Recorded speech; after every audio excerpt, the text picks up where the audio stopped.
স্বাগত কুয়াশার রাতে, সাথে আছি শারমিনা। শুনছেন এবিসি রেডিও FM 89.2। আপনাদের কাঙ্ক্ষিত অনুষ্ঠান শুরু হয়ে গেছে। আজকে প্রথম গল্পের নাম, প্রথম ঘন্টার গল্পের নাম আবারও বলছি, ডরোথি ডিংলের ভূত। এটি একটি অনুবাদ, আর যে লিখেছেন তার নাম হচ্ছে ড্যানিয়েল ডেফো। আর পরে শোনাচ্ছে সেতু। প্রথম পর্বটা এখন শুনছি, তারপর ছোট্ট একটা ব্রেক নিয়ে ফিরে এসে পরের পর্বটা শুনবো, তারপরে আবার ফিরে আসবো।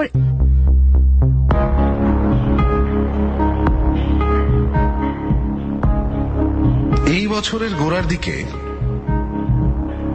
এই রোগে যারা মারা গেল তাদের মধ্যে একজন হল ট্রেহার্সের এডওয়ার্ড ইলিয়ট।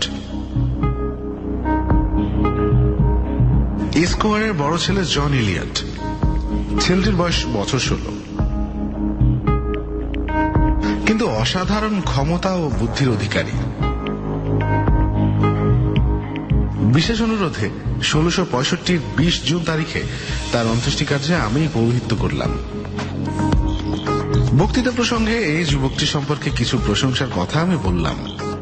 উদ্দেশ্য এই, যারা তাকে জানত তাদের কাছে তার স্মৃতি যাতে প্রিয়তর হয়, এবং যেসব ছাত্র তার সঙ্গে স্কুলে আসতো আর তারপরেও যারা স্কুলে আসবে তাদের সকলের কাছেই সে যেন দৃষ্টান্ত স্বরূপ হয়ে থাকে। আমার কথা শুনে গির্জার একজন প্রবীণ ভদ্রলোক খুবই অভিভূত হয়েছিলেন। বক্তৃতায় ভার্জিলের যে উক্তিটি আমি ব্যবহার করেছিলাম, সেদিন সন্ধ্যায় তাকে বারবার সেটি আবৃত্তি করতে শোনা গেল।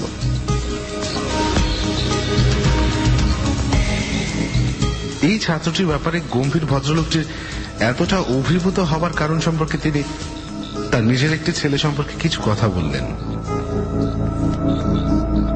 ছেলেটা একই বয়সী, কয়েক মাসে বড় হবে। মিস্টার ইলিয়টের চরিত্রের যে বিবরণ আমি দিয়েছি, তার ছেলেটিও তার অযোগ্য নয়, কিন্তু একটা বিচিত্র দুর্ঘটনার ফলে তাকে নিয়ে এখন বাবা মার সব আশা আকাঙ্ক্ষা একেবারেই নষ্ট হতে বসেছে। সব কাজ শেষ হলে গির্জার বাইরে আসা মাত্র এই বৃদ্ধ ভদ্রলোকটি আমাকে অত্যন্ত ভদ্রভাবে ডাকলেন এবং জোর করেই আমার ইচ্ছার বিরুদ্ধে এক প্রকার আমাকে তার বাড়িতে নিয়ে যেতে চাইলেন।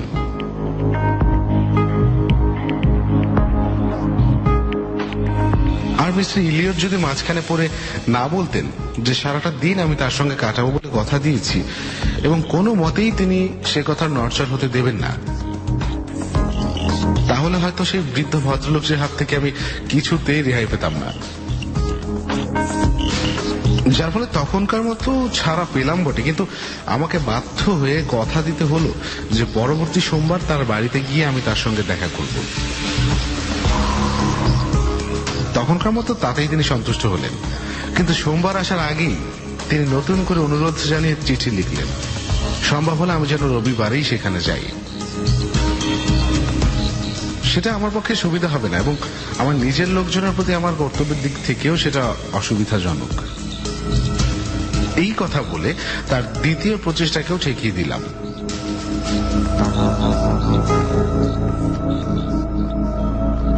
ভদ্রলোক কিন্তু সেখানেই থামলেন না। রবিবারে আরো একটা চিঠি পাঠিয়ে জানিয়ে দিলেন আমি যেন কোনো কারণেই সোমবারের যাওয়াটা বন্ধ না করি এবং এমন ভাবে কাজকর্মের ব্যবস্থা করে যাই যাতে অন্তত 2-3 দিন তার সঙ্গে কাটাতে পারি। বিনা কারণে এত আগ্রহ এবং যাওয়ার জন্য এত তাড়ার বহর দেখে সত্যি আমি বিস্মিত হলাম। মনে সন্দেহ দেখা দিল যে এত অতিভদ্রতার অন্তরালে নিশ্চয়ই কোনো অভিসন্ধি রয়েছে, কারণ এই ভদ্রলোক বা তার পরিবারের সঙ্গে আমার কোন রকম ঘনিষ্ঠতা ছিল না, এমনকি সাধারণ পরিচয়টুকুও নয়। হঠাৎ কোত্থেকে এত বন্ধুত্ব উদয় হলো বুঝতে পারলাম না। কথা মতো সোমবার সেখানে গেলাম এবং আমন্ত্রণ যেরকম উচ্ছ্বাসপূর্ণ ছিল, অভ্যর্থনাও পেলাম একদম তেমন। সেখানে একজন প্রতিবেশী পাদ্রির সঙ্গে দেখা হলো। তিনি হঠাৎই এসে পড়ার ভান করলেও পরবর্তী ঘটনা থেকে আমার অন্যরকম ধারণাই হলো। ডিনারের পর ভদ্রলোকটি আমাকে বাগান দেখতে নিয়ে গেলেন। সেখানে বেড়াতে বেড়াতেই তিনি আমার কাছে এই পুরো ব্যাপারটির প্রথম রহস্যটি উদ্ঘাটন করলেন। প্রথমে তিনি সাধারণভাবে পরিবারের দুর্ভাগ্যের বিবরণ দিয়ে শুরু করলেন।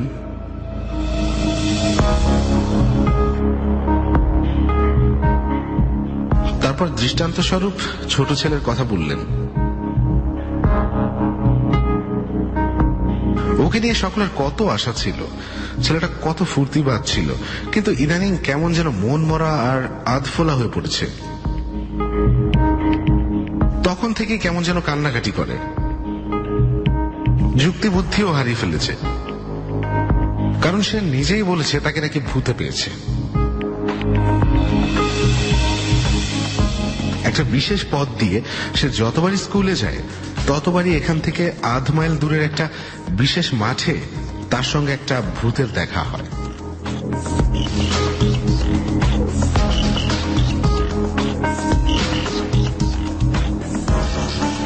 আমাদের কথার মাঝখানেই বুড়ো ভদ্রলোক এবং তার স্ত্রী এসে হাজির হলেন।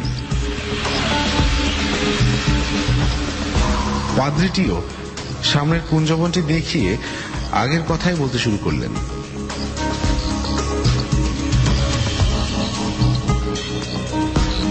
আর তারাও, অর্থাৎ যুবকটির বাবা মা, তার বক্তব্যকে সমর্থন করে বিস্তারিতভাবে আরো অনেকক্ষণ ধরে সব কথাই আমাকে শোনালেন।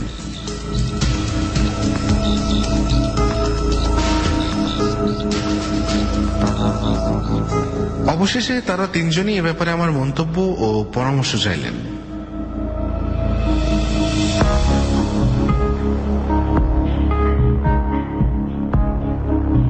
তাদের বক্তব্য সম্পর্কে হঠাৎই কোন রকম মন্তব্য করা আমার পক্ষে সম্ভব হল না। তখন শুধু এইটুকু বললাম যে ছেলেটি তাদের যা বলেছে সেটা অদ্ভুত হলেও অবিশ্বাস্য নয়, আর এই বিষয়ে এক্ষুনি আমি কিছু ভাবতে বা বলতেও পারছি না।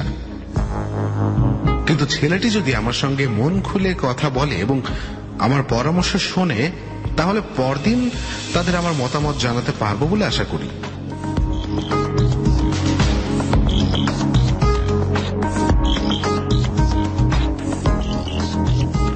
কথাটা বলার সঙ্গে সঙ্গে বুঝতে পারলাম এই দম্পতিটি আমার জন্য যে জাল পেতেছিল আমি তার মধ্যেই পা দিয়ে ফেলেছি। বৃদ্ধা মহিলাটি তার অধৈর্যকে মোটেও চেপে রাখতে পারলেন না। তখনই ছেলেকে ডেকে আবার প্রস্তাব করে বসলেন। বাধ্য হয়েই সে প্রস্তাব মেনে নিয়ে সম্মতি জানালাম। আর মহিলাটিও আমাদের ফেলে নিকটবর্তী একটি বাগানে গিয়ে নিজেই ছেলেকে সঙ্গে করে এনে আমার হাতে তুলে দিলেন।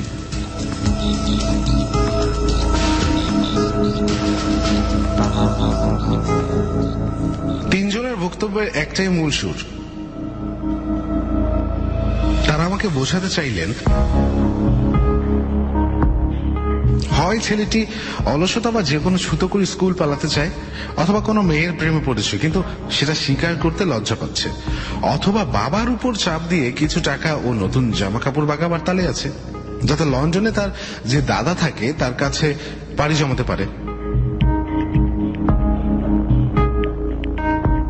তাই তারা আমাকে অনুরোধ করলেন আমি যেন আসল ব্যাপারটা খুঁজে বের করি এবং সে অনুপাতে ছেলেটির এসব করা থেকে যেন তাকে বিরত করি, সৎ পরামর্শ দেই বা তিরস্কার করি।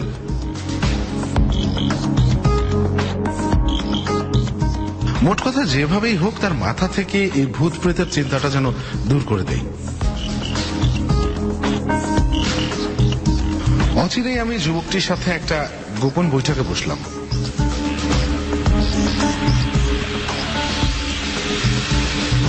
প্রথমেই সে যাতে আমার প্রতি বিরূপ না হয় সে বিষয়ে সতর্ক হলাম। মিষ্টি কথায় মন ভিজিয়ে তার মনের মধ্যে ঢুকতে চেষ্টা করলাম, কারণ আমার সন্দেহ ছিল যে সে হয়তো আমাকে বিশ্বাস করবে না বা মুখই খুলবে না। কিন্তু প্রথম পর্বটা পার হয়ে আসল কাজের কথা শুরু করার আগেই বুঝে ফেললাম যে তার মনের মধ্যে ঢুকতে কোনো রকম কৌশল অবলম্বনের দরকারই হবে না আমার। কারণ বেশ অনুগত ভাবেই সে খোলাখুলি বলল যে সে তার পুঁথিপত্রই ভালোবাসে এবং একটি ভালো ছাত্র হওয়া ছাড়া আর কিছুই চায় না সে।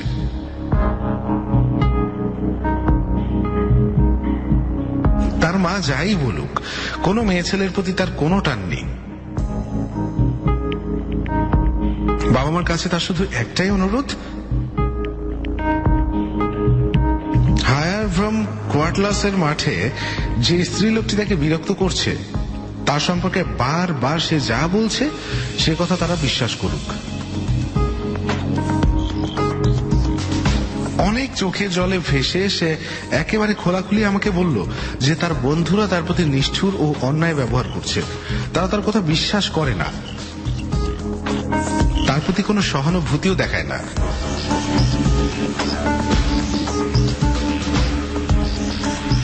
যে কেউ তার সঙ্গে একবার সেখানে গেলেই বুঝতে পারবে যে ব্যাপারটা সত্য ইত্যাদি।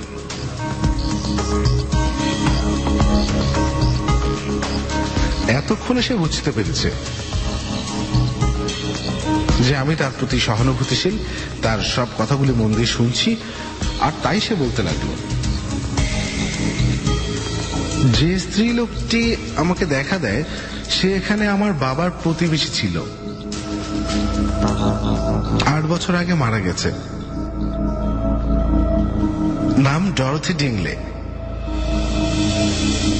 এইরকম বয়স আর এইরকম গায়ের রং। সে কখনো আমার সঙ্গে কথা বলে না, তাড়াতাড়ি আমাকে পাশ কাটিয়ে চলে যায়। সবসময় ফুটপাতটা আমাকে ছেড়ে দেয় এবং মাঠটা পার হবার মধ্যে সাধারণত 2বার কি 3বার আমাকে দেখা দেয়। এইভাবে মাস 2 চলার পরে ব্যাপারটা আমার নজরে এলো। মুখের অদলটা মনে থাকলেও তার নামটা তখন মনে পড়েনি। কাজেই এ নিয়ে বেশি মাথা না ঘামিয়ে ধরে নিয়েছিলাম যে ওই স্ত্রী লোকটি হয়তো কাছাকাছি কোথাও থাকে, আর মাঝে মাঝেই তাকে এই পথ দিয়ে চলাফেরা করতে হয়। অন্যরকম কোনো কল্পনা আমার মাথায়ও আসেনি। কিন্তু ক্রমে সকালে ও সন্ধ্যায় অনবরত তার সঙ্গে আমার দেখা হতে থাকলো, সবসময় ওই একই মাঠে। আর অনেক সময় মাঠটা পাড়ি দেবার পথেই 2 কি 3বার করে।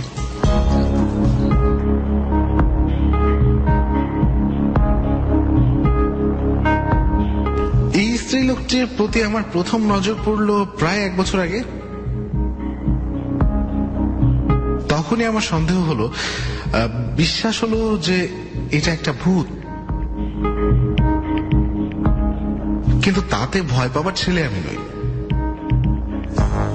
বেশ কিছুদিন ব্যাপারটা নিজের মনের মধ্যেই চেপে রাখলাম, অনেক ভাবলাম।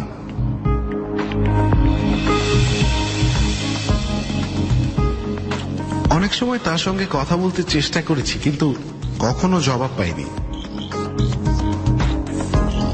তারপর আমি পথটাই বদলে ফেললাম,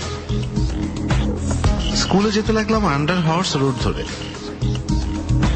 আর তখন সেও আমাকে দেখা দিত কেয়ারি পার্ক ও নার্সারির মাঝখানে সরু গলিটাতে। সেটা তো আরো খারাপ ব্যাপার।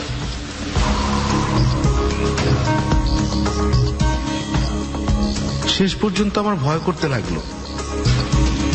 অনবরত ঈশ্বরের কাছে প্রার্থনা করতাম, হয় এর হাত থেকে আমাকে মুক্তি দাও, আর না হয়তো ব্যাপারটা আমাকে বুঝতে দাও। রাতে দিনে ঘুমে জাগরণে মূর্তিটা সব সময় আমার মনের মধ্যে ছুটে বেড়ায়। ধর্মগ্রন্থের এই জায়গাটা আমি বারবার আবৃত্তি করি। পকেট থেকে একটা ছোট বাইবেল বের করে সে পড়ল। ধর্মগ্রন্থের সংশ্লিষ্ট অংশগুলোকে তার অবস্থা অনুযায়ী প্রয়োগ করার ব্যাপারে ছেলেটির সূক্ষ্ম বুদ্ধির পরিচয় পেয়ে আমি খুবই খুশি হলাম। তাকে আরো সব কথা বলতে লাগলাম। সে বলতে লাগলো, ধীরে ধীরে আমি এত মনমরা হয়ে পড়লাম যে সেটা বাড়ির সকলের চোখে পড়ল। তারপর নানা প্রশ্নের জবাবে আমার ভাই উইলিয়ামকে ব্যাপারটা বললাম। সে গোপনে বাবা আমাকে এই কথাটা জানালো, আর তারাও কিছুদিন পর্যন্ত কথাটা নিজেদের মধ্যেই চেপে রাখলো।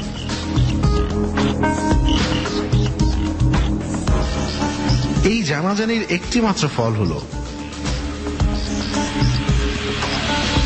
তারা কখনো আমাকে দেখে হাসে, কখনো বকে, কিন্তু সবসময় স্কুলে যাবার হুকুম করে আর এই সব আবল তাবল ধারণা মাথা থেকে দূর করতে বলে, যার ফলে আমি প্রায় স্কুলে যেতাম আর সবসময় পথে ওই স্ত্রী লোকটির সঙ্গে দেখা হয়ে যেত আমার।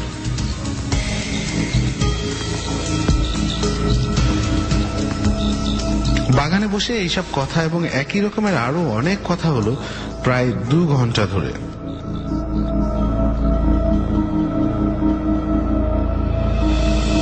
অবশেষে আমি প্রস্তাব করলাম কোন রকম গোপন না করেই পরদিন সকালে 6টা নাগাদ আমি তাকে সঙ্গে নিয়ে হেঁটে সেই জায়গাটায় যাব। কথাটা বলতেই সে আনন্দে লাফিয়ে উঠল, বলল, সত্যিই যাবেন আপনি? সত্যি তো স্যার, ঈশ্বরকে ধন্যবাদ, এখন মনে হচ্ছে আমি স্বস্তি পাব।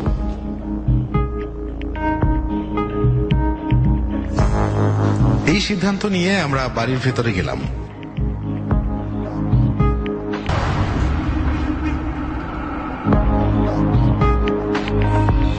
ভদ্রলোক, তার স্ত্রী ও মিস্টার শ্যাম ঘটনাটা জানবার জন্য এতই অস্থির হয়ে পড়েছিলেন যে আমাদের সঙ্গে দেখা করতে তারা বৈঠকখানা থেকে হল ঘরে বেরিয়ে এলেন। ছেলেকে বেশ উৎফুল্ল দেখে বৃদ্ধ লোকটি প্রথম প্রশংসাবাণী উচ্চারণ করলেন।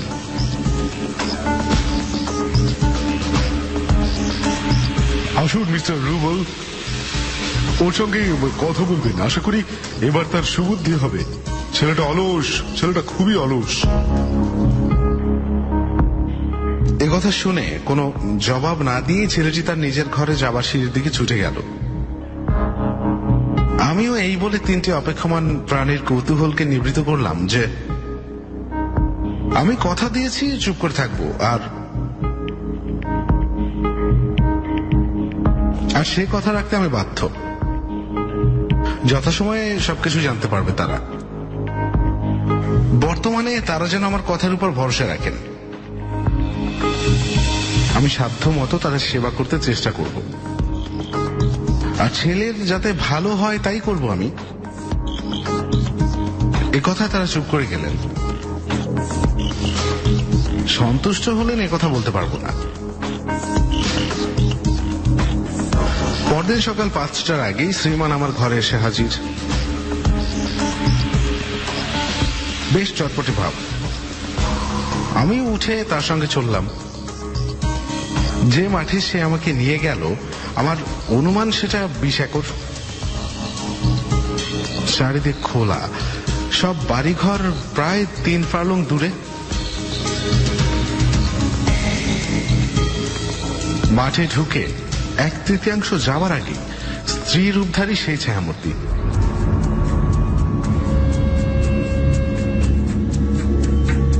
আকস্মিক আবির্ভাব ও প্রস্থান সমেত হুবহু শ্রীমানের দেওয়া বর্ণনারই অনুরূপ।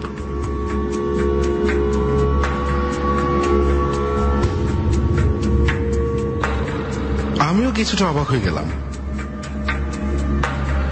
যদিও মনে মনে স্থির করে গিয়েছিলাম যে তার সঙ্গে কথা বলবো, তথাপি পিছন দিকে ফিরে তাকাবার শক্তি বা সাহস কোনোটাই আমার হলো না। তবু আমার ছাত্র তথা পথ প্রদর্শকের সামনে কোন রকম ভয়ের লক্ষণ প্রকাশ করলাম না। আমি তাকে শুধু জানালাম তার কথার সত্যতায় আমি সন্তুষ্ট। আমরা মাঠটা শেষ পর্যন্ত গেলাম, আবার ফিরে এলাম, কিন্তু ভূতটি একবারের বেশি আমাদের দেখা দিল না। ছেলেটির মধ্যে বিস্ময় মিশ্রিত এক ধরনের সাহসিকতা লক্ষ্য করলাম আমি।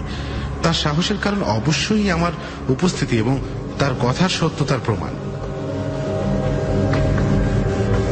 আর বিস্ময়ের কারণ ছায়ামূর্তির আবির্ভাব। আমরা বাড়ি ফিরে গেলাম। আমি কিছুটা বিচলিত। আর ছেলেটা উত্তেজিত। আমরা ফেরা মাত্রই কৌতূহলী ভদ্রমহিলাটি আমাদের সঙ্গে কথা বলার জন্য ব্যাকুল হয়ে উঠলেন। সুযোগ মতো তাকে বললাম, আমার মতে তার ছেলের অভিযোগ উপেক্ষা করা বা অবিশ্বাস করার মতো নয়, তবু এ ব্যাপারে আমার মতামত এখনো স্থির করতে পারিনি। তাকে সতর্ক করে দিলাম কথাটা যেন প্রচার না হয়, তাহলে যে বিষয়ে আমরা এখনো নিশ্চিত হতে পারিনি তা নিয়ে গ্রামে হইচই পড়ে যাবে। ঠিক তখন আমার এমন কাজ পড়ে গেল যাতে আর অপেক্ষা করতে পারলাম না। সেই সন্ধ্যায় লন্ডনে যাত্রা করলাম, তবে কথা দিয়ে গেলাম যে পরের সপ্তাহে আবার তাদের সঙ্গে দেখা করব। তবু একটা বিশেষ কারণে আটকে পড়লাম। সেই সপ্তাহে আমার স্ত্রী এক প্রতিবেশীর বাড়ি থেকে অসুস্থ অবস্থায় ফিরে এলো। যাই হোক, সেই অভিযানের নেশাটা আমার মন থেকে গেল না।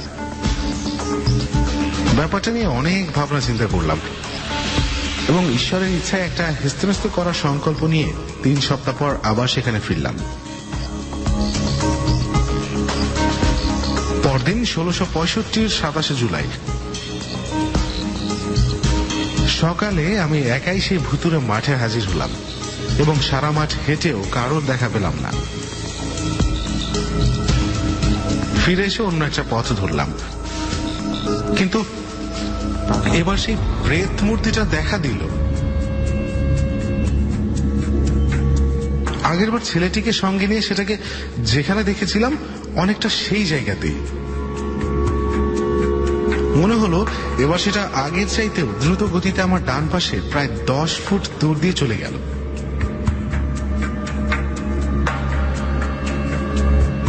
তাই আগে থেকে মন স্থির করে এলেও আমি কথা বলার মতো সময় পেলাম না।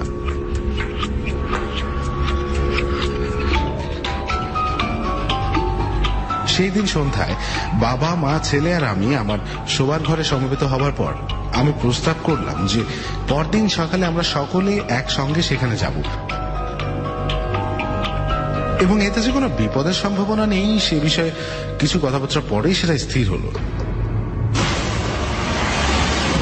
সকাল হলে চাকর বাকররা যাতে ভয় না পায় তাই একটা গমের ক্ষেত দেখতে যাবার কথা বলে তারা 3 জন বেরিয়ে পড়ল।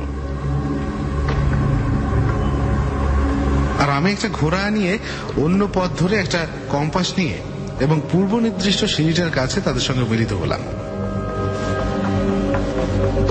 সেখান থেকে 4 জনে ধীরে ধীরে কোয়ার্টেলস এর দিকে হাঁটতে লাগলাম এবং অর্ধেক মাঠ পার হবার আগেই ভূতের দেখা পেলাম। সিঁড়ির উপর দিয়ে সেটা ঠিক আমাদের সামনে এসে হাজির হলো আর তারপরে এত দ্রুত চলতে শুরু করলো যে আমরা 6-7 পা যেতে না যেতেই সেটা আমাদের ছাড়িয়ে চলে গেল। আমিও সঙ্গে সঙ্গে ঘুরে গিয়ে ছেলেটিকে সঙ্গে নিয়ে তার দিকে ছুটতে লাগলাম। দেখলাম যে সিঁড়ি দিয়ে আমরা ঢুকেছিলাম সেটার উপর দিয়ে সে চলে গেল। ব্যাস, আর কিছুই দেখতে পেলাম না। এক জায়গায় আমি একটা বেড়ার উপর উঠলাম আর সে আর একটার উপর, কিন্তু কিছুই দেখতে পেলাম না। আমি জোর দিয়ে বলতে পারি ইংল্যান্ডের দ্রুততম ঘোড়াও এত অল্প সময়ের মধ্যে দৃষ্টির আড়ালে চলে যেতে পারত না। তার একদিনকার আবির্ভাব সম্পর্কে 2টো জিনিস আমি লক্ষ্য করলাম। এক, যে শিকারী কুকুরটা আমাদের অগোচরে আমাদের অনুসরণ করছিল সেটা কিন্তু প্রেত মূর্তিটাকে চলে যেতে দেখে ঘেউ ঘেউ করতে করতে পালিয়ে গিয়েছিল। তা থেকে সহজেই অনুমান করা যায় যে প্রেত মূর্তিটা আমাদের ভয় অথবা কল্পনার সৃষ্টি নয়। 2, প্রেত মূর্তিটার চলন পা ফেলে ফেলে একটার পর একটা ধাপে নয়, অনেকটা ভেসে চলার মতো। ঠিক যেভাবে ছেলেমেয়েরা বরফের উপর দিয়ে চলে অথবা কোনো নৌকা যেভাবে খরস্রোতা নদীর উপর দিয়ে চলে, প্রাচীনকালে লেখকেরা প্রেতাত্মাদের চলার যে বিবরণ দিয়েছেন ঠিক তাই। কিন্তু আমরা কথায় ফিরে যাই। নিজেদের চোখে এইসব দেখে বৃদ্ধ দম্পতি ছেলের কথায় যেমন বিশ্বাস করলো, তেমনি খুবই ভয় পেল।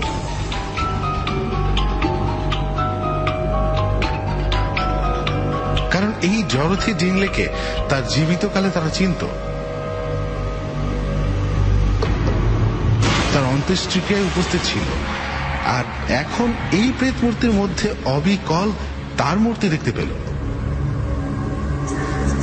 আমি সাধ্য মতো তাদের উৎসাহ দিলাম, কিন্তু তারা আর অগ্রসর হতে চাইলেন না। যা হোক, আমি স্থির করলাম শেষ পর্যন্ত দেখব, এবং এ ধরনের অস্বাভাবিক ঘটনার ক্ষেত্রে ঈশ্বর যেসব আইনসম্মত পন্থা আবিষ্কার করেছেন আর পণ্ডিত লোকেরা যাকে সাফল্যের সঙ্গে প্রয়োগ করেছেন, তারই সাহায্য নেব। পরদিন বৃহস্পতিবার, খুব ভোরে উঠে আমি একাই গেলাম। কোয়ার্টার্সের ঠিক পাশের মাঠটাতে মনে মনে প্রার্থনা করতে করতে আধ ঘন্টা ধরে হাঁটলাম। 5টার পরেই আমি সিঁড়ি বেয়ে সেই ভুতুরে মাঠে পা ফেললাম, আর 30 বা 40 পা ফেলতে না ফেলতেই পরের সিঁড়িতে ভূতটা দেখা দিল। এসব ক্ষেত্রে যেরকম করতে হয় সেইভাবে কয়েকটি বাক্য উচ্চারণ করে তাকে ডাকলাম, আর সেটাও ধীরে ধীরে এগোতে লাগলো, এবং আমি যখন কাছে গেলাম তখন আর সেটা নড়ল না। আবার কথা বললাম, সে জবাব দিল, কিন্তু তার কথা স্পষ্ট শোনাও গেল না, বোঝাও গেল না। আমি কিন্তু মোটেও ভয় পেলাম না, কথা চালিয়ে গেলাম, আর শেষ পর্যন্ত সেও কথা বলল। আমি খুশি হলাম, কিন্তু তখন সব কাজটা শেষ করা গেল না। সেদিন সন্ধ্যায় সূর্যাস্তের 1 ঘন্টা পরে সেই একই জায়গায় সেটা আবার আমার সঙ্গে দেখা করলো, আর দুপক্ষেরই কিছু কথাবার্তার পর সেটা ধীরে ধীরে অদৃশ্য হয়ে গেল। সেই থেকে আর কোনোদিন সে দেখা দেয়নি বা কোনো মানুষেরও ক্ষতি করেনি। আমার সকালবেলাকার আলোচনাটা প্রায় 1.25 ঘন্টা ধরে চলেছিল। এরা সত্য, আর তাই আমি জানি চোখ ও কান যতটা নিশ্চয়তা দিতে পারে ততটা নিশ্চিতভাবেই জানি। আর যতদিন না আমি বুঝবো যে আমার ইন্দ্রিয়গুলো আমাকে প্রতারিত করে, আর সেই বোঝার ফলে খ্রিস্ট ধর্মের প্রতি আমার অবিচল বিশ্বাস থেকে আমি বিচ্যুত না হব, ততদিন আমি জোরের সঙ্গেই বলবো যে এখানে যা কিছু বলা হলো তার সবই সত্য। এ ব্যাপারে আমার কার্যক্রম নিয়ে লজ্জিত হবারও কোনো কারণ দেখি না, কারণ যারা নীতিবান, সুবিবেচক ও প্রগাঢ় পাণ্ডিত্যের অধিকারী, সেই সব মানুষের কাছে আমি এটা প্রমাণ করতে পারি। যদিও এক্ষেত্রে প্রকৃত ব্যাখ্যা সম্পর্কে নিশ্চিত হতে পেরেই আমি খুশি হয়েছি। অন্যকে বিশ্বাস করাবার লাভবিহীন কষ্টের দায় বহন করতে চাইনি, কারণ এ ধরনের অসাধারণ ঘটনাকে বিশ্বাস করানো যে কত কঠিন তা আমি ভালো করেই জানি। এ ধরনের গল্প যে বলে তার কপালে ডাকাতদের হাতে পোল্যান্ডের প্রতীকের মতো আচরণে জুটে থাকে, যা কিনা আগে খুন করে তারপর তল্লাশি। প্রথমে মিথ্যাবাদী হিসাবে দণ্ড দিয়ে তারপর অনেক বিলম্বে তার যুক্তি ও প্রমাণগুলি পরীক্ষা করে দেখা। এই অবিশ্বাসের অনেকগুলো কারণ হতে পারে। 1. পোপতন্ত্রের অন্ধকার যুগে জনসাধারণের সীমাহীন অপপ্রয়োগ এবং চতুর সন্ন্যাসী ও ফকির কর্তৃক তাদের বিশ্বাসের উপর নানাভাবে চাপ সৃষ্টি ইত্যাদি। কারণ তারা খুশি মতো অপচ্ছায়া সৃষ্টি করে নিজেদের কৌশলে গড়া সেই অসাধারণ শক্তিকে শান্ত করে টাকা বা বাহবা দুই আদায় করত। 2. সেই সময় প্রচলিত বস্তুতন্ত্র ও হবসের বিধান, যা নাকি সাড্ডুচিদের মতবাদেরই পুনরাবৃত্তি ভাবস্বরূপ। আর যেহেতু সে মতবাদ প্রকৃতিকেই অস্বীকার করে, সেই হেতু প্রেতমূর্তিকে স্বীকার করে নিতে পারে না। 3. আত্মার সঙ্গে মানুষের যোগাযোগ বিষয়ক দর্শন ও ধর্মের এই বিশেষ রহস্যময় অধ্যায় সম্পর্কে আমাদের যুগের মানুষের অজ্ঞতা। 10,000-এর একজন পণ্ডিত এ বিষয়ে কিছুই জানে না, অথবা কিছু করতেও পারে না, যা হয়তো মানবজাতির অতুলনীয় কল্যাণ করতে পারত। এই অজ্ঞতার ফলে তার প্রতি জন্ম নিয়েছে আতঙ্ক ও ঘৃণা। কিন্তু যেহেতু আমি একজন পাদ্রী ও বয়স্ক যুবক এবং এই অঞ্চলে অপরিচিত, তাই নীরবতা বা গোপনীয়তাকেই আমি আমার শ্রেষ্ঠ নিরাপত্তা বলে মনে করি।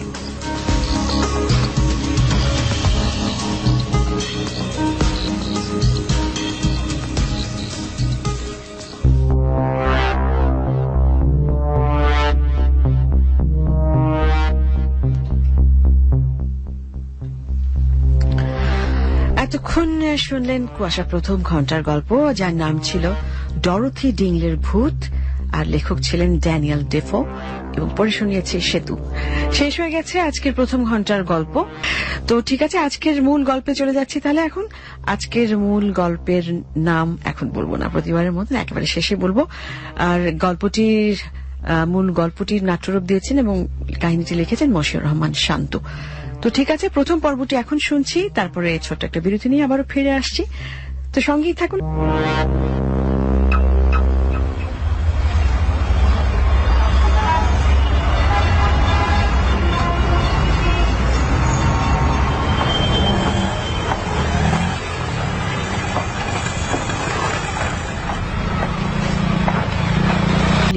নিজে যারে জ্ঞানী বলে জ্ঞানী সে নয়, লোকে যারে জ্ঞানী বলে জ্ঞানী সে হয়।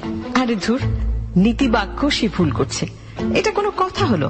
তবে জ্ঞানী জ্ঞানী ভাব নিয়ে বেশিক্ষণ সে চায়ের দোকানে বসে থাকতে পারল না। সম্পাদক সাহেবের ডাক এসেছে। ডাক নিয়ে এসেছে লিমন। লিমনের অবস্থাও জাহিদের মতোই, সারাক্ষণই সাংবাদিক ভাব নিয়ে ঘুরে বেড়ায়। কিন্তু কেন জানি তার কোনো আইডিয়াও সম্পাদক সাহেবের পছন্দ হয় না, তাই তার লেখাও ছাপা হয় না। ডাক আসে তো? তোকে দেখে বুঝেছি। আমাকে দেখে বুঝে লাভ নেই, আসল কাজের সময় আমরা দুইজনেই অবুঝ হয়ে যাই। তা অবশ্য ঠিক বলেছিস। যাই হোক, চাটা কিছু খাবি? তা খেতেও তো পকেটের জোর লাগে বন্ধু। সেই জোর না হয় আমি দিলাম, খাবি কিনা বল। খাওয়া যেতে পারে, তবে চা না, টা। মানে জাহিদ সাহেব, আপনার নতুন লেখা প্রকাশ হতে যাচ্ছে, সেটা জন্য একটা পার্টি দিবি। চা নয়, ফ্রাইড চিকেন খাওয়াবি। আমার আর লেখা প্রকাশ, সম্পাদক সাহেবের কিছুতেই কিছু মনে ধরে না। 12টা ফিচার জমা দিয়েছি, একটাও প্রকাশ হয়নি। আরে প্রকাশ হোক আর না হোক, পত্রিকার সাথে তো আছে, এটাই বা কম কি? সাংবাদিক পরিচয় দিতে পারছি, এটা নিয়ে হ্যাপি থাক না বাবা। তোর মতো আমি হলে তো ভালোই হতো, কিন্তু আমি তো তুই না। হয়েছে, আমাকে আর ডায়লগ শোনাতে হবে না। বসের সামনে চলে যা, দেরি করলে দেখা যাবে টস করে খেলা বদলে দিবে। মানে কিছু না গাধা। যাই হোক, চা খাওয়াবি বলেছিলি না, অর্ডার দিয়ে যা। তুই না বললি ফ্রাইড চিকেন খাবি? আর হইছে চিকেন খাওয়া। তোর কি ধারণা তোর লেখা প্রকাশের জন্য ডাক আসছে? আমি তো ফাইজলামি করতেছিলাম রে। তোর লেখা প্রকাশের জন্য অপেক্ষায় থাকলে ফ্রাইড চিকেন স্বপ্নেই খাইতে হবে। লিমন, তুই না একটু বেশি ফাজিল। ঠিক আছে, তুই চাই খা, আমি দেখে আসি উনি আবার কেন ডাকলেন।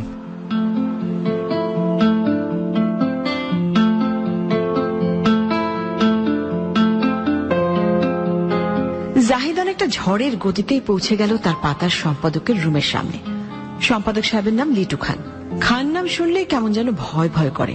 উনি দেখতে মোটেও সেরকম ভয় ভয় করার মতো মানুষ না, ফর্সা করে ছোটখাটো নিরীহ টাইপের একজন মানুষ। তবে নিরীহ টাইপের মানুষ হলেই যে মানুষ ভয় পাবে না এমন তো কোনো কথা নেই। আর তাই হয়তো এই নিরীহ মানুষটিকে তার অফিসের সবাই এত ভয় পায়। জাহিদও তার ব্যতিক্রম না, এমনকি জাহিদের বন্ধু লিমনও না। তবে একটা ব্যাপার জাহিদের মাথায় আসে না, আর সেটা হচ্ছে এই ভদ্রলোক অর্থাৎ লিটু খানকে সবাই ভয় পায় কেন? এমন না যে সবাইকে সে ধমক দেয়, তার কথাবার্তা বেশ শান্ত ধরনের, তারপরে ওনার পার্সোনালিটি আসলেই দেখার মতো। যাই হোক, লিটু খানের সামনে 10 মিনিট দাঁড়িয়ে থাকার পর উনি ফাইল থেকে চোখ উঠিয়ে জাহিদের দিকে তাকালেন। ওনার শান্তভাবে তাকানো দেখেই জাহিদের কলিজার পানি শুকিয়ে গেল।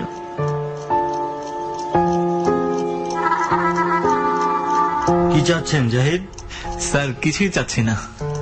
তাহলে এখানে দাঁড়িয়ে আছেন কেন? স্যার, লিমন বলল আপনি ডেকেছেন। ও আচ্ছা, ডেকেছিলাম মনে হয়। আপনার লেখা নিয়ে একটু কথা ছিল। জি স্যার, বলুন। আপনি কি লেখাগুলো পড়ে তারপর অফিসে জমা দেন, নাকি না পড়েই দিয়ে দেন? স্যার, আমি তো সবগুলো লেখা লিখে এডিট করে তারপর দিই। জাহিদ, আমার কিন্তু তা মনে হয় না। আপনার লেখার মান খুবই বাজে। এভাবে চলতে থাকলে আপনাকে পত্রিকায় রাখা খুবই কঠিন হয়ে যাবে। জি স্যার। জি স্যার বললে তো হবে না জাহিদ, আপনাকে ঠিক করতে হবে। আর ফিচার পাতা মানুষ কেন পড়ে বলুন তো? কেন পড়ে স্যার? আমাকে কেন জিজ্ঞেস করছেন? আপনি বলেন। আমি তো বুঝতে পারছি না স্যার। ফিচার পাতায় কাজ করেন আর আপনি নিজেই বুঝতে পারছেন না কেন এই পাতা? এটা কোনো কথা হলো? জি স্যার। অকারণে জি স্যার করবেন না।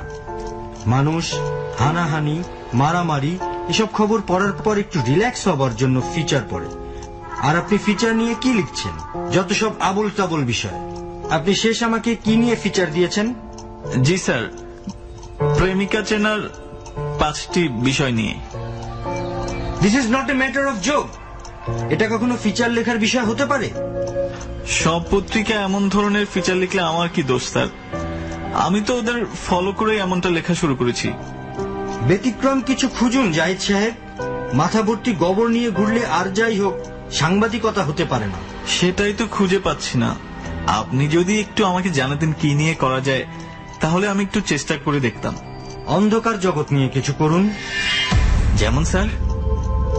কত কিছু নিয়েই তো করা যায়। স্যার, পতিতালয় নিয়ে কিছু করব?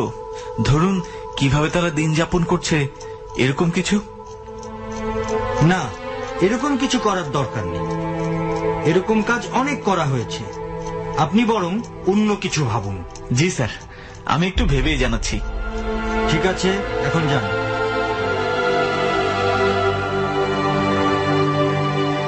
জাহিদের মাথায় এমনিতেই কম্পিউটারের সফটওয়্যারের মতো হ্যাং করে। অন্ধকার বিষয় নিয়ে ভাবতে গিয়ে যেন তার মাথা আরো বেশি হ্যাং করে ফেলল। কেন যে তার মাথাতে এত অকেজ পদার্থ আছে, এত কিছু মাথায় ঘুরপাক খায়, শুধু কাজের সময় কোনো আইডিয়া কেন যেন মাথা থেকে বের হয় না। চিন্তাগুলো পেটের মধ্যে মাঝে মাঝে ডিগবাজি খেলতে থাকে। পেট থেকে মাথা কিংবা মাথা থেকে মুখে বলা পর্যন্ত রাস্তা যেন তারা খুঁজেই পায় না। আসলে একটা কথা সত্যি, ক্রিয়েটিভ না হলে কোনো কিছুতেই কিছু করা সম্ভব না।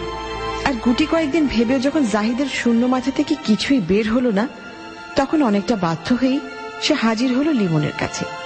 লিমন যে খুব একটা আইডিয়াবাজ সেরকমও না, তবুও মাঝে মাঝে গাধাও তো ঘোড়ার মতো দৌড় দেয়। দেখা যাক লিমনের মাথা থেকে কোনো আইডিয়া বের হয় কিনা।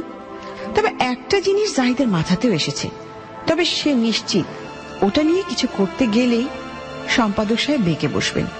নিজের আইডিয়া নিয়ে চিন্তা করার আগেই বরং লিমনের সাথে আলাপ করে নেওয়া যাক।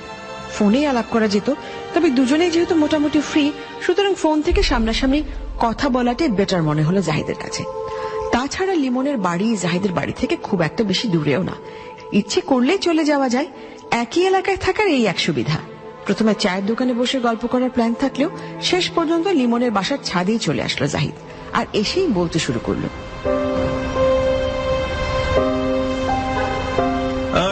তোকে একটা ব্যাপার নিয়ে জ্বালাতে আসলাম। আমাকে চাইলেও জ্বালাতে পারবি না বাপ। আমি ইতিমধ্যে জ্বলে পুড়ে কয়লা হয়ে গেছি।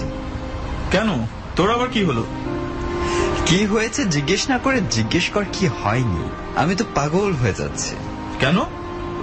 প্রেমে পড়েছি দোস্ত। ওই যে দূরের ছাদ দেখতে পাচ্ছিস, ওইটাই ওদের বাড়ি। রাত্রি নাম। রাখ তো রাজের কথাবার্তা। তোর এরকম প্রেম প্রতি মাসে একবার করে হয়।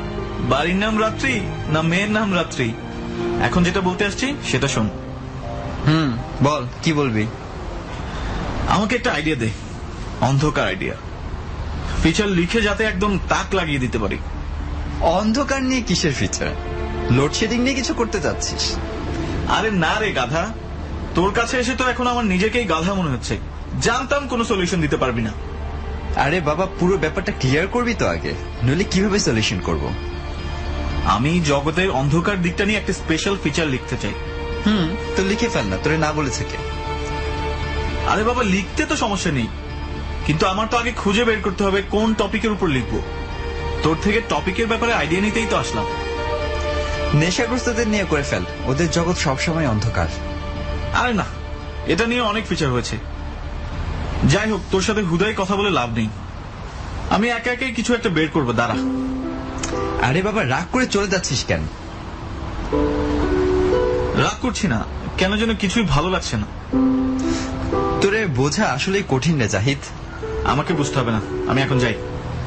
অফিসে গেলে নক দিস। এমন চাকরি করি অফিসে না গেলেও সমস্যা, গেলেও সমস্যা। গেলে জানাবো, এখন যাই।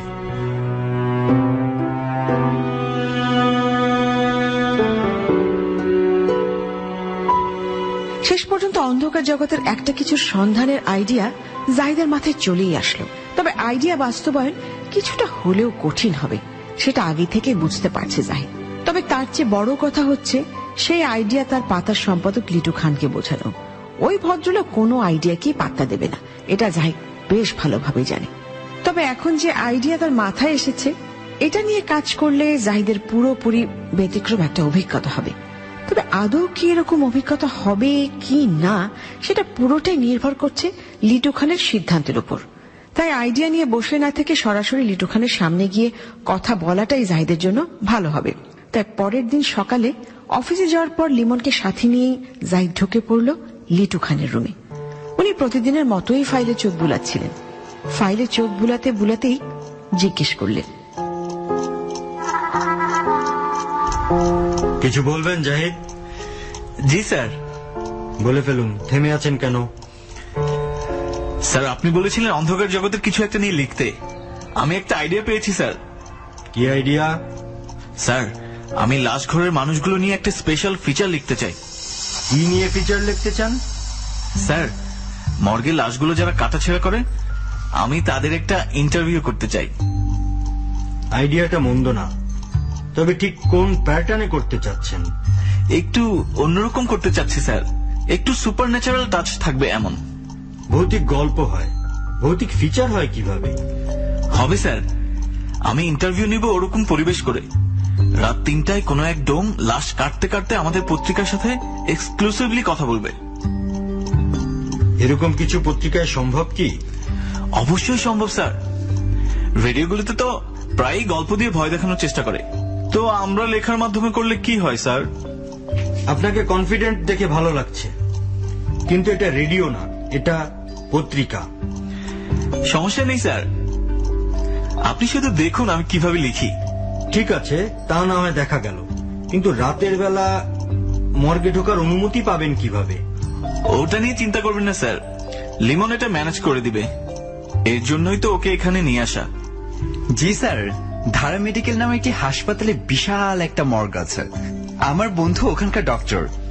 আপনি বললেই আমি ম্যানেজ করে দিতে পারবো। ধারা মেডিকেল তো বেশ বিখ্যাত। ঠিক আছে, ম্যানেজ করুন, আমার কোনো আপত্তি নেই। লেখা ইন্টারেস্টিং হলেই হলো। ঠিক আছে স্যার, থ্যাঙ্কস এ লট। তাহলে স্যার আমরা ম্যানেজ করছি। করুন, তবে খেয়াল রাখবেন আলাদা কোনো ঝামেলা যাতে না হয়। এখন কিন্তু আর সেই দিন নেই যে সাংবাদিক পরিচয় দিয়েই আপনি যা খুশি তাই করতে পারবেন।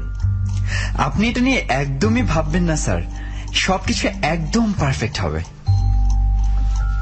স্যার, আমি ফিচার এবং এক্সক্লুসিভ ছবি নিয়ে খুব শীঘ্রই দেখা করব। ঠিক আছে, কাজ শুরু করে দিন। ঠিক আছে স্যার। জাহিদের জন্য যে জিনিসটা মূলত সবচেয়ে বড় চিন্তা ছিল, সেটাই বলা যায় সমাধান হয়ে গেল। জাহিদের ধারণা ছিল লিটু খান হয়তো শেষ পর্যন্ত বলবেন না, এগুলো করা যাবে না, এগুলো একদমই কমন কনসেপ্ট। কিন্তু শেষ পর্যন্ত এরকম কিছুই বলেনি।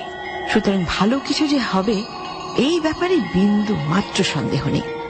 শুধু এখন লিমনের সাহায্য নিয়ে মর্গটায় যেতে পারলেই হয়। ব্যাপারটা খুব রোমাঞ্চকর হবে। কিছু কিছু ব্যাপার কিভাবে যেন আগে থেকে বোঝা যায়, এটাও সেরকম একটা ব্যাপার। জাহিদ হাসি হাসি মুখে সম্পাদকের রুম থেকে বের হয়ে লিমনকে নিয়ে চায়ের দোকানে গেল। তবে কিছুক্ষণের মধ্যেই জাহিদের হাসি উধাও হয়ে গেল, কারণ সবকিছুর ব্যবস্থা জাহিদকে একাই করতে হবে। ডাক্তার তো দূরের কথা, ওই হাসপাতালের কোনো কর্মচারীও লিমনের পরিচিত নয়। লিটু খানের সামনে অতিরিক্ত নার্ভাস হয়ে লিমন আবুল তাবুল বলে এসেছে। তবে লিটু খানের সামনে আবুল তাবুল বললেও জাহিদের সামনে লিমন স্পষ্টই বলে দিল এই উদ্যোগের কোনো আশেপাশেই সে নেই। জাহিদের মন মেজাজ ঠিক যতটা ভালো ছিল, ঠিক ততটাই খারাপ হয়ে গেল। লিমনের উপর ভরসা করেই তার ঠিক হয়নি। সে কপাল কুঁচকে লিমনের দিকে তাকিয়ে বলল, তুই সত্যিই পারবি না? আরে না রে ভাই, আমি কিভাবে পারবো? ডোমকে আমার ভাই ব্রাদার লাগে না। তাহলে তখন যে বলি তুই ম্যানেজ করতে পারবি? আরে বাবা, ওটা তো সম্পাদক সাহেবের সামনে দেখে বলা। মানে কি লিমন, এটা কোন ধরনের ফাইজলামি? আরে টেনশন নিস না তো, তুই একাই পারবি। আমি একা কিভাবে পারবো? না পারলে এমন সাবজেক্ট তোরে খুঁজে বের করতে বলেছেটা কি? হুদাই পেন দিস। তোর সাথে কথা বলাই উচিত না। আরে বাবা, তুই কথায় কথায় তো খেপে যাচ্ছিস This track was downloaded from FusionBD.com. কেন? এমন ভাব নিচ্ছিস যেন আমি নিজেই তোরে মর্গে পাঠিয়ে দিচ্ছি। সিরিয়াসলি, তোর উপর অনেক রাগ লাগছে। এত রাগ যে তুই কই পাস সেটা কেবল তুই জানিস। যাই হোক, এই মর্গ তারপর লাশ ফাঁসের কোনো কাহিনীতে কিন্তু আমি নেই। তোর যা খুশি করতে থাক। লাশের সামনে বসে ইন্টারভিউ দেওয়ার সময় যখন অস্বাভাবিক কিছু দেখবি তখন নিজেই ঠান্ডা হয়ে বসে থাকবি। আমি ঠান্ডা হয়ে বসে থাকলে ওই ডোমবেটা কি গরম হয়ে আমার পাশে লাশ কাটবে? সেটা তোর আর ওই ডোমের ব্যাপার। যাই হোক দোস্ত, আমার যেতে হবে। টাটা। কই যাচ্ছিস? যাচ্ছি কোথাও না কোথাও, তবে লাশ কাটতে যাচ্ছি না, এটা শিওর থাক। ঠিক আছে, তুই জাহান্নামে যা। মানুষের জীবনের সব চাইতে বড় সমস্যা হলো হতাশা। কিছু মানুষ আছে অল্পতেই হতাশ হয়ে যায়। জাহিদ সে দলেরই মানুষ। অল্পতেই হতাশা তাকে পেয়ে বসে। মর্গে কিভাবে যাবে সেটা ভেবেই সে যখন দেখছে তার শূন্য মাথা আবার হ্যাং করতে চলেছে, তখনই তাকে হতাশা পেয়ে বসলো। শুধু হতাশা পেলেও হয়তো সমস্যা ছিল না। জাহিদের মুড এত বেশি অফ হয়ে গেল যে লিমনের সাথে পর্যন্ত কথা বন্ধ করে দিল। তবে কিছু একটা তো তাকে করতেই হবে।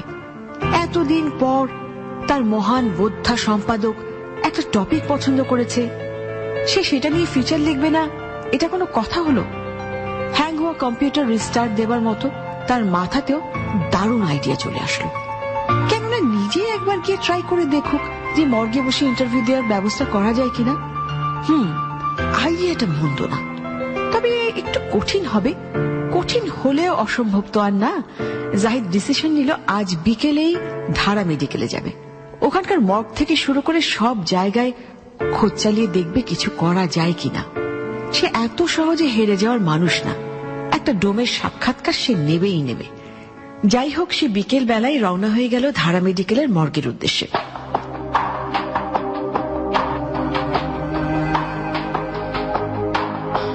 মর্গের সামনে গিয়ে জাহিদের লোম দাঁড়িয়ে গেল। একই সাথে দুটো মর্গ, একটা টাটকা সব লাশ যেগুলো আজ কিংবা কিছুক্ষণ আগে মারা গেছে সেগুলো রাখা, আর একটা কাটা লাশগুলো ফ্রিজে রাখা। বাইরে থেকে দুটো মর্গ দেখতে পেল। যখন ভেতরে ঢোকার জন্য সে চেষ্টা করলো, তখন চিকন করে এক লোক এসে হাজির হলো জাহিদের সামনে। কিছু দুষ্ট প্রকৃতির লোক থাকে যাদের দেখলেই বোঝা যায় এদের নিয়ত খারাপ, এদের থেকে 100 হাত দূরে থাকা উচিত। মর্গের সামনের এই লোকটিও সেরকম। কোন লাশ? মানে আপনার আত্মীয় লাশ কোনটা? সেইটাই হোক, 200 টাকা লাগবে। দেন টাকা নিয়ে আসি। না, মানে হয়েছে কি, কম হইলে কইলাম পারুম না, সব কাম কম হইলে হয় না। না না, আসলে আমার একটা। আরে দূর মিয়া, আরে টাকা না থাকলে হুদাই কথা বাড়ায়েন না, বেশি কথা ভালো লাগে না, বুঝলেন? আচ্ছা ঠিক আছে, এই নিন 200 টাকা, চলুন।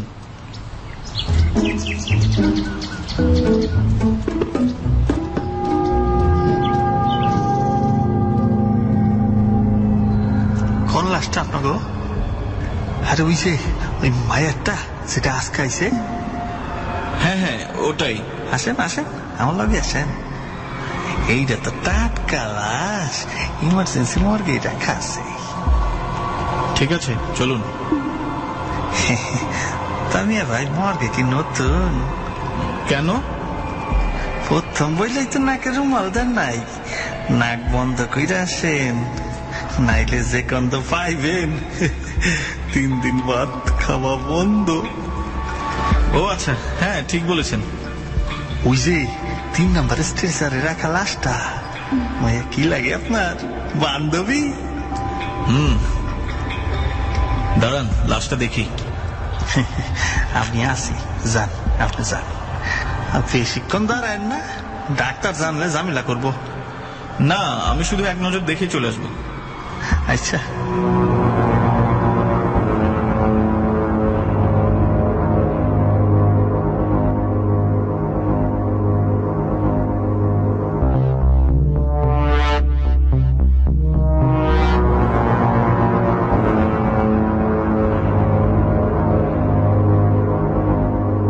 জাহিদ লাশ দেখে স্তব্ধ হয়ে গেল। টাটকা একটা লাশ, মাথায় এখনো রক্তের ছোপ ছোপ দাগ লেগে আছে। মেয়েটি দরকার ছিল।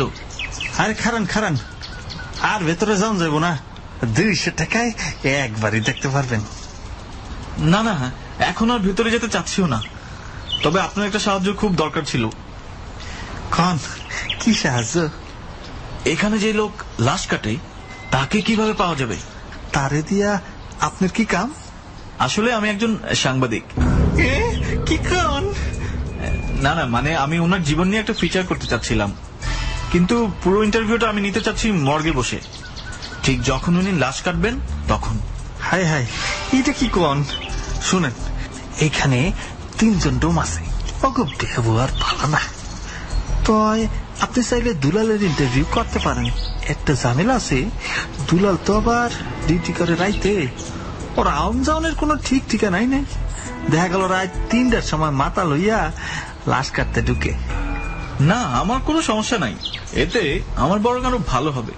রাতের বেলাতেই ইন্টারভিউটা নিয়ে ফেলতাম। আচ্ছা, আপনি ইন্টারভিউ করলে আমার কি লাভ? আমি কেন দুলাল রে কমু? আপনি বলুন আপনার কি লাগবে, তারপর আমি বলছি। 500 দিবেন, তাইলে আমি দুলালের লগে পরিচয় করে দিব। দুলাল রে কিছু দিতে হইব না। দুলালকে কিছু না দিলেও কথা বলবে? কইব না মানে? দুলালের বাপও কথা বলবে। তাহলে কাল রাতে আপনি আমাকে মর্গে ঢোকার ব্যবস্থা করে দিচ্ছেন? হ হ, মাগার আপনার কিন্তু রাতে আসতে হইব। আমার ডিউটি 11টা পর্যন্ত। আপনি যখন আইবেন আমি আপনার মর্গে ঢুকাই দিয়া চলে যাবো। রাতে দুলাল আইব যখন, তখন আপনি ওর লগে কথা কয়ে নিবেন, ঝামেলা শেষ। আর অ্যাক্সিডেন্টলি যদি না আসে দুলাল?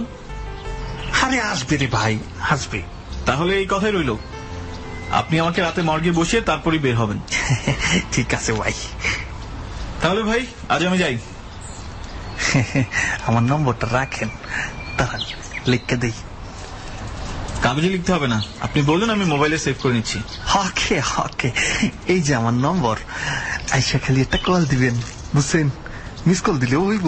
ঠিক আছে, আপনাকে অনেক ধন্যবাদ।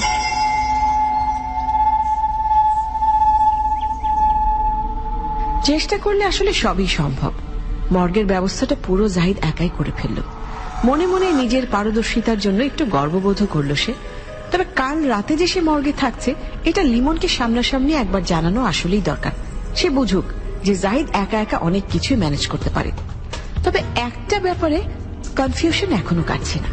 রাতে না হয় মর্গে সে ঢুকে পড়বে, কিন্তু যদি শেষ মুহূর্তে ওই ডোম মানে দুলাল নামে সেই লোক যদি না আসে, তাহলে তো বেশ ভালো বিপদে পড়বে সে। সারা রাত লাশগুলোর সাথে কাটিয়ে দেওয়া মোটেও আনন্দের কথা না, কিন্তু এর বাইরে আর কি বা করা যাবে। আচ্ছা যাই হোক, যখন একটা তখন দেখা যাবে। এখন আপাতত এগুলো নিয়ে চিন্তা করে সময় নষ্ট করার কোনো মানে হয় না। জাহিদ লিমনের বাসার সামনে গিয়েই লিমনকে পেয়ে গেল। খুব একটা কষ্ট হলো না, কারণ লিমন বেশিরভাগ সময় বাসার ছাদে নয়তো বাসার পাশের গলিতেই ঘোরাফেরা করে। নামকাওয়াস্তে ফিচার রিপোর্টার হলে যা হয় আর কি। জাহিদকে দেখে একটু মুচকি মুচকি হাসি দিয়ে বলল, কি ব্যাপার স্পেশাল ফিচার রিপোর্টার, হঠাৎ এমন সময় আমাকে তলব কেন? স্পেশাল কারণেই তলব করছি। তুই না থাকলেও আমি একা একা যে অনেক কিছু ম্যানেজ করতে পারি সেটা জানাতেই চলে আসলাম। মানে কি? মানে আমি মর্গ, ডোম এবং সেখানে বসে ইন্টারভিউ নেওয়ার ব্যবস্থা করে ফেলেছি। কি বলিস? কিভাবে করলি?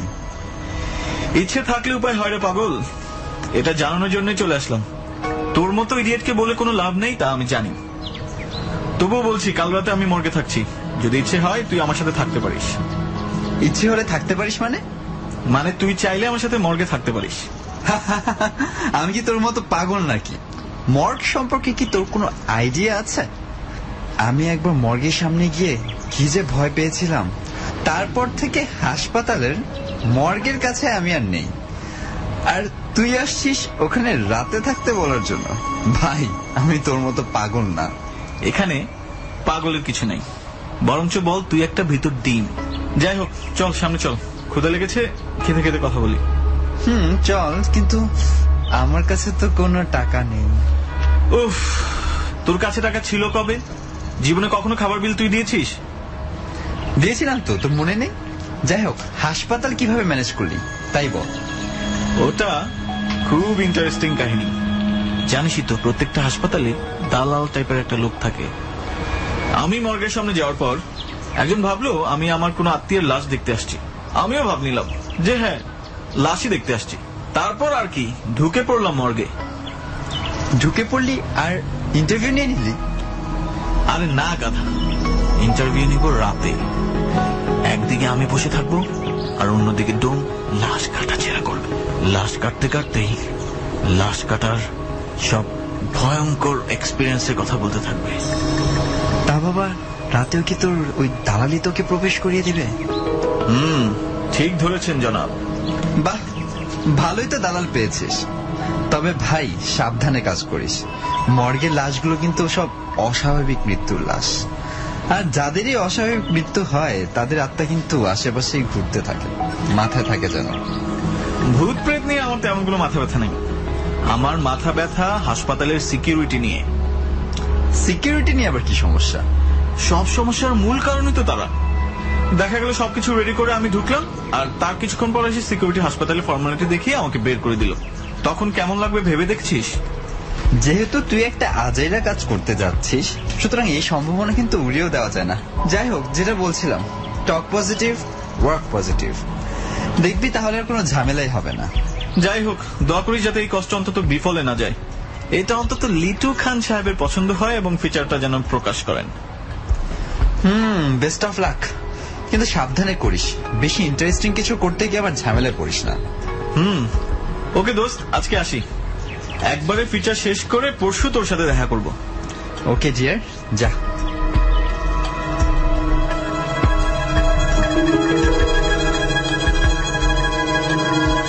অপেক্ষার পালা শেষ। পরের দিন রাত 11টায় জাহিদ পৌঁছে গেল ধারা মেডিকেল কলেজ হাসপাতালে। বেসরকারিভাবে এটা বাংলাদেশের সবচাইতে বড় মর্গওয়ালা হাসপাতাল, কিন্তু ভেতরের দশা অনেকটাই সরকারি টাইপের। তাছাড়া এটা এত বেশি রোগী আসা যাওয়া করে যে এই হাসপাতালের অবস্থা ঠিক রাখা সত্যিই খুব কঠিন কাজ। তবে পুরো হাসপাতাল ভর্তি মানুষ থাকলেও এই দিকটায় আসলেই বোঝা যায় যে নীরবতা কাকে বলে। একদম খাকা করছে এই জায়গাটা, আর এই জায়গাটাতেই হচ্ছে মর্গ। মর্গের আশেপাশেও কাউকে দেখা যাচ্ছে না। তবে মর্গ থেকে একটু দূরেই মাটিতে বসে এক মহিলা কাঁদছে। হাসপাতাল আর কবরস্থান এমন একটি জায়গা যেখানে কান্নাকাটি দেখা আহামরি কোনো দৃশ্য না। জাহিদ দাঁড়িয়ে আছে ওই দালাল টাইপের লোকটার জন্য। ওই লোককে কিন্তু কোথাও দেখা যাচ্ছে না। শেষ পর্যন্ত ওই বাটপার তাকে ব্লাফ দিল কিনা সেটাও বুঝতে পারছে না জাহিদ। অসম্ভব কিছু না, বাংলাদেশের মতো জায়গায় কোনো কিছুই অসম্ভব না। তবে জাহিদের মেজাজ এখন খুব ঠান্ডা আছে। আর যাই হোক, মেজাজ গরম করার মতো কোনো ঘটনা এখনো ঘটেনি। জাহিদ পকেট থেকে মোবাইল বের করল। মোবাইল বের করবার উদ্দেশ্য মর্গের ওই লোকটাকে ফোন করবে, কিন্তু ভাগ্য যখন সাথে থাকে না তখন কোনো কিছুই ঠিক মতো হয় না। জাহিদের মোবাইলের চার্জ নেই, মোবাইলটাও বন্ধ হয়ে আছে। এটা আসলে একটা দায়িত্ব জ্ঞানহীনতার পরিচয়। যেখানে জাহিদ জানে যে আজ সারা রাত তাকে এখানে থাকতে হবে, তার উচিত ছিল মোবাইলটা বেশি করে চার্জ দিয়ে নিয়ে আসা। সাথে একটা রেকর্ডারও আছে, ওটা দিয়ে না হয় ইন্টারভিউ রেকর্ড করে নেবে। কিন্তু এখন এই লোকের সাথে যোগাযোগ কিভাবে করবে সেটাই তার মাথায় আসছে না। যখন যোগাযোগ কিভাবে করবে সেটা নিয়ে জাহিদ ভাবছে, ঠিক তখনই তার সামনে যে মহিলা বসে কাঁদছিল সে জাহিদের কাছে এসে বলল, বাবা, আপনার কি কেউ মারা গেছে? না, আমার কেউ মারা যায়নি। আমি ভাবতেছিলাম মর্গের এখানে দাঁড়ায় নামাজ পড়বো। এদিকে কি নামাজ পড়লে সমস্যা হইব? আমি তো জানি না খালা, আমি তো হাসপাতালে কেউ নই। আমার মেয়েটা মারা গেছে বাবা, ছাদ থেকে বইরা মারা গেছে। আমার মেয়েটা খুব ভয় পাচ্ছে বাবা, মেয়ের লাশটা ভয় পাচ্ছে। আমি একটু এদিকে নামাজ পড়ি। আসলে খালা, আমি তো এই ব্যাপারে কিছুই জানি না। আপনি পড়ুন, কেউ কিছু বললে না হয় অন্য কোথাও গিয়ে পড়বেন। ঠিক আছে বাবা, অসংখ্য ধন্যবাদ আপনাকে। আরে আপনি এইখানে, আপনি আসছেন, আমারে কল করবেন না? আর একটু দেরি করলে তো আমি বাসায় চলে যাইতাম। যাক, আপনাকে ফাইনালি পাওয়া গেল। আমি তো ভেবেছিলাম আপনাকে আজ পাবোই না। সবকিছু ঠিক আছে তো? আরে আমি ঠিক করবো আর সেটা ঠিক থাকবো না, এটা কোনো কথা? তবে ওই যে দুলাল যেটা থাকবো আর কি, ওর মনে হয় আসতে একটু দেরি হইতে পারে। আপনার একটু বেশি সময় অপেক্ষা করতে হইব। আমার কোনো সমস্যা নেই, আমি সারা রাত এখানে থাকার প্ল্যান করে এসেছি। বাবা তাইলে আমি এখানে নামাজ পড়ি। খালা, আমি হাসপাতালে কেউ না, আপনি এই ভাইকে জিজ্ঞেস করেন। আরে ওই খেলা, আপনি জান না এখনো? আমার মায়ের লাশটা একা রেখা কেমনে যাবো? আজীব যন্ত্রণা। আরে আপনি তো দেখি সন্ধ্যা থেকে জ্বালাইতেছেন, লাশের সামনে বসে থাকলে কি মাইয়া ফেরত আইব? যান বাসায় যান, মর্গের সামনে রাতটা থাকা নিষেধ।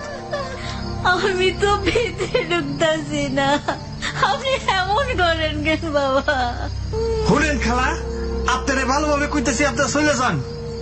আর এদিকে নামাজ পড়া নিষেধ। রাত বাজে 11:30, এখনো আপনি কিসের নামাজ পড়েন? যান, আরে বাসায় যান তো।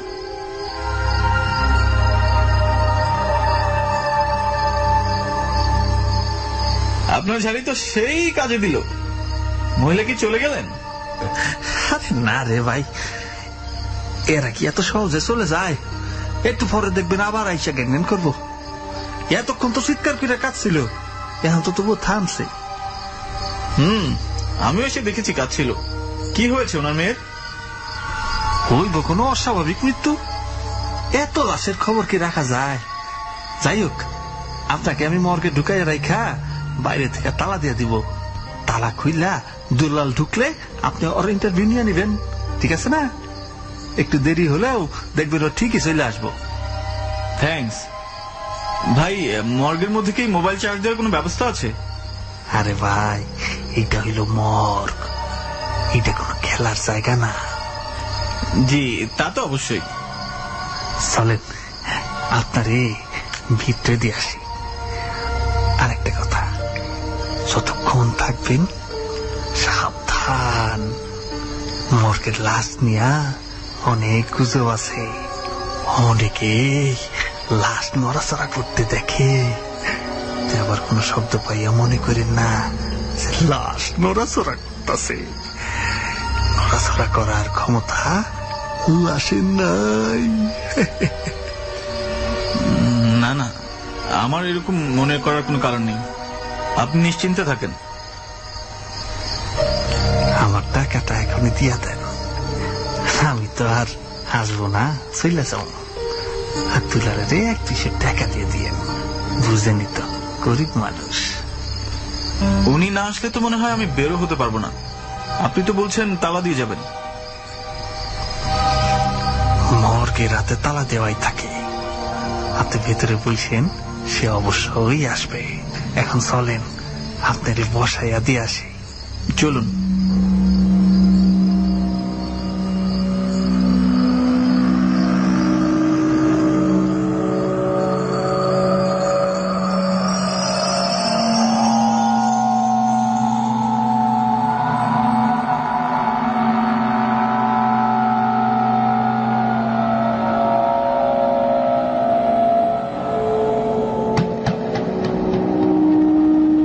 মর্গের ভেতরে জাহিদকে বসিয়ে দিয়ে মর্গের দায়িত্বে থাকা ওই লোকটি বের হয়ে গেল।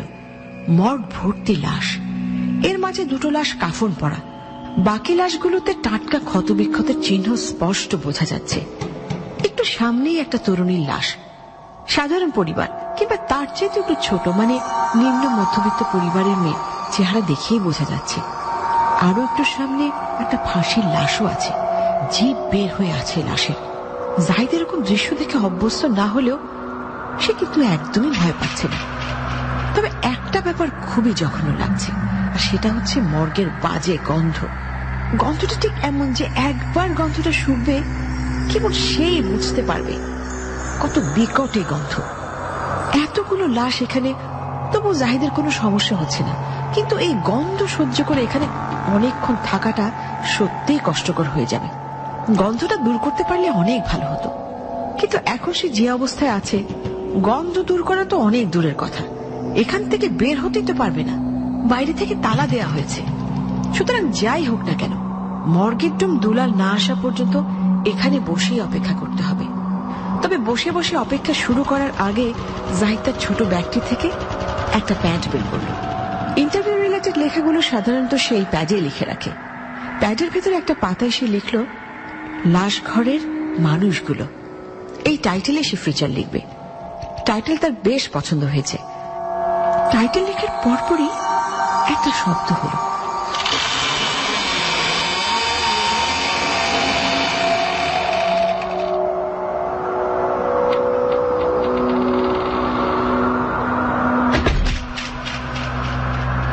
কে আপনি? ও আচ্ছা, আপনি চলে এসেছেন। আমি ভাবছিলাম আপনার বুঝে আরো দেরি হবে। দেরি হইতো, রাস্তায় একটা অঘটন ঘটলো, তাই তাড়াতাড়ি চইলা আইলাম। কিন্তু আপনি কে? ওই ইন্টারভিউওয়ালা?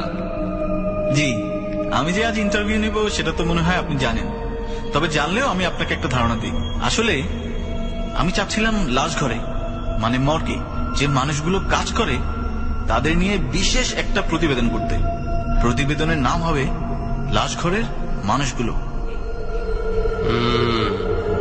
ঠিক নেই। কি ঠিক নেই? নাম ঠিক নাই। লাশ ঘরের মানুষগুলা না, লাশ ঘরের লাশগুলা হইব। একবারও কি ভাইবা দেখছেন এই লাশগুলানের কথা? না মানে আমাদের ফিচারটা লাশের উপর হবে না, লাশ কাটা মানুষগুলোর উপর হবে, তাই আর কি এই নামটা দেয়া। যাই হোক না কেন, নাম ওইটাই হইব। আচ্ছা যাই হোক, নাম একটা হলেই হবে। আমি আপনার কাজ সম্পর্কে জানতে চাচ্ছিলাম, মানে এই লাশ কাটার শুরুটা ঠিক কবে থেকে? লাশ কাটা? আমি লাশ কাটি না, আমি ওদের লগে গল্প করি। মরা মানুষের লগে গল্প। মরা মানুষও সময় অসময়ে কথা বলে। মানে? মানে বুঝতে হইলে আপনারেও লাশের লগে গল্প করতে হইব। করবেন নাকি লাশের লগে গল্প? শুনবেন অগ কথা? টাটকা সব লাশ ঘুমায় আছে, ঘুম ভাঙতে আর কতক্ষণ? আসলে আপনার কথা ঠিক বুঝতে পারছি না। যাই হোক, আমরা বরং সরাসরি প্রশ্ন উত্তরে চলে যাই। আপনার জীবনের ভয়ঙ্কর কোনো একটা ঘটনা আমাদের বলুন। লাশ কাটা নিয়েও হতে পারে। ভয়ঙ্কর ঘটনা? সব ঘটনাই তো ভয়ঙ্কর। আচ্ছা ঘটনা বলি। তখন আমার বয়স 23 কি 24। এই কবর খোঁড়াখুড়ির কাজ করি। এলাকার যে কবরস্থান, এই কবরস্থানে আমার বাড়ি আছিল গ্যান্ডারিয়া।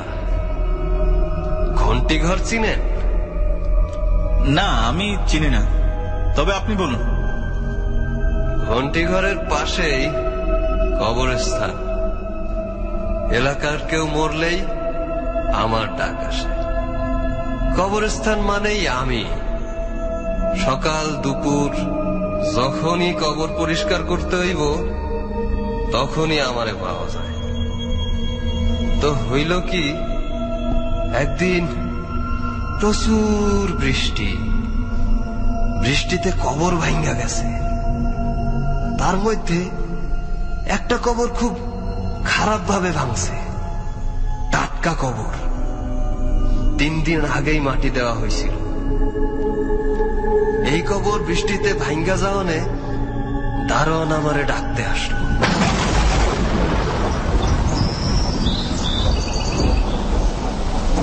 রহিম, ওই রহিম, কি হয়েছে চাচা? বৃষ্টিতে সর্বনাশ হয়ে গেছে। কি সর্বনাশ হইল আবার? রানার বাপের যে কপরটা দিছিলাম ওইটা তো ভাঙ্গা গেছে। কি কোন চাচা? তুমি আসো, পুরোপুরি ভাঙার আগে ঠিক করে ফেলো। চাচা, বৃষ্টি তো এখনো থামে নাই। থামলে পড়াশি। আরে টাটকা কবর, কবর ভাঙ্গা মুর্দার কাফনের কাপড় দেখা যাইতেছে, তুমি এক্ষুনি আসো। ঠিক আছে চাচা, চলেন।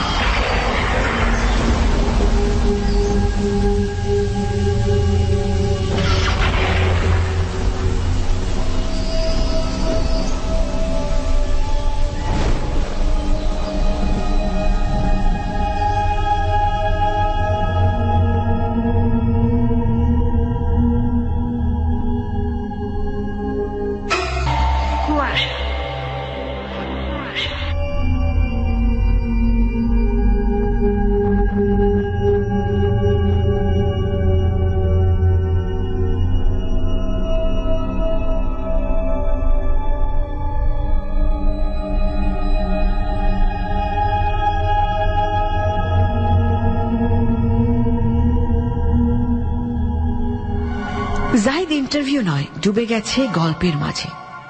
ডোম গল্প বলতে বলতেই সামনের একটি লাশ নিয়ে কিছু একটা করছে। তাকে দেখে মনে হচ্ছে সে লাশ নিয়ে খেলছে, যেন লাশ একটা মাটির পুতুল। তবে লাশের চাইতে উনি যেন গল্পের মধ্যে বেশি জোর দিচ্ছে। লাশ নিয়ে কিছু করতে করতে আবার সেই কবরস্থানের গল্পে চলে গেলেন। চাচা, মাটি তো ধসে পড়ছে, নতুন কইরা কবর দিতে হয় কিনা এইটা তো আমি জানি না। দেখো কোনো মতে ঠিকঠাক করা যায় কিনা, তারপর কাল না হয় আত্মীয় গোটাইকা ঠিক করে নিমু। চাচা, মাটি তো নরম, বৃষ্টির মধ্যে ঠিক হইব না। লাশের কাফন দেখা যাইতাছে, আপাতত কোনোভাবে ঠিক করে ফেলো। চাচা, মাটি সরাই কিছু একটা 19-20 লাগতেছে। কি 19-20 লাগতেছে? এইটা তো বুঝতে পারতাছি না। মাটিটা একটু সরাই।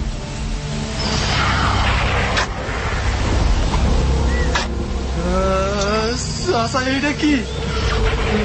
লাশের মুখ ভর্তি কাপড়ের কাপড়। এইটা কি? ওরে আল্লাহ, হায় হায়, এটা কি? মুর্দারের মুখে এত বড় কাপড়ের কাপড় দুইটা আছে কেমনে? আমি এই লাশ আমি কিছু করতে পারবো না, আমি গেলাম। লাশ এমনি ফলাই রাখা যাইবা? আমি গেলাম চাচা, আমি গেলাম চাচা।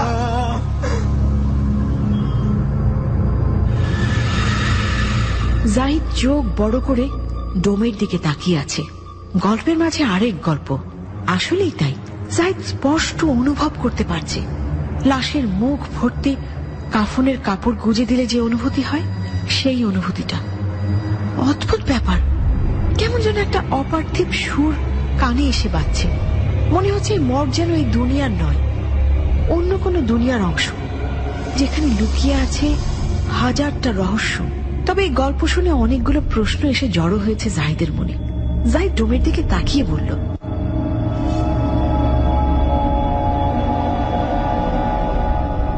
ও, আপনার নাম তাহলে রহিম, কিন্তু আমাকে বলা হয়েছিল দুলাল। নাম দিয়ে আর কি আসে যায়, ঘটনা দিয়াই জীবন। যার জীবনে যত বেশি ঘটনা তত বেশি কি?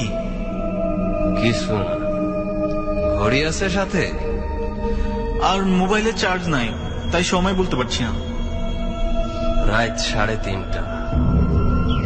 আপনার ইন্টারভিউ শুরু করেন। এখন লাশেরা কথা কইব। লাশেরা কথা বলবে মানে? মর্গের লাশগুলান তো মরা না, এদের জোর কইরা মাইরা ফেলা হইছে। ওই যে লাশটা দেখতাছেন, গতকাল অ্যাক্সিডেন্ট করছে, পরিচয় পাওয়া যায়নি। চলেন ওর ইন্টারভিউ নেই। কি আবল তাবল বলছেন? গেট খুলুন, আমি বের হয়ে যাব। গেট তো তালা দেওয়া বাইরে থেকে, চাইলেও কি পারবেন বের হইতে? তাহলে আপনি ঢুকেছেন কিভাবে? আমি নিজে তালা খোলার শব্দ শুনেছিলাম। আপনি তখন অনেক কিছুই শুনবেন। আর দুলাল তো আজ আসেনি। দুলালের বাচ্চাটা অসুস্থ, খুব অসুস্থ। যাই হোক, আমি আর কোনো কিছু নিয়ে কথা বলতে চাই না। দরজা খোলার ব্যবস্থা করুন। এইটা মর্গ, এইখানে কত রকম খেলা হয় নিজেও বুঝতে পারবেন না। যাই হোক, লাশগুলানের লগে গল্প করার সময় হয়েছে। মুখ থেকে চাদরগুলা সরায় দেন, আর যেগুলা লাশ এমনি টাটকা ওরা এমনিতেই উঠা বইব। ওহ মাই গড, লাশগুলো তো সত্যিই লড়ছে।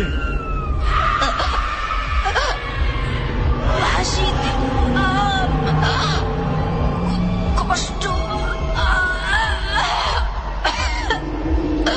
কি যে কষ্ট। দেখুন, জিহ্বা আর ভিতরে ঢুকছে না।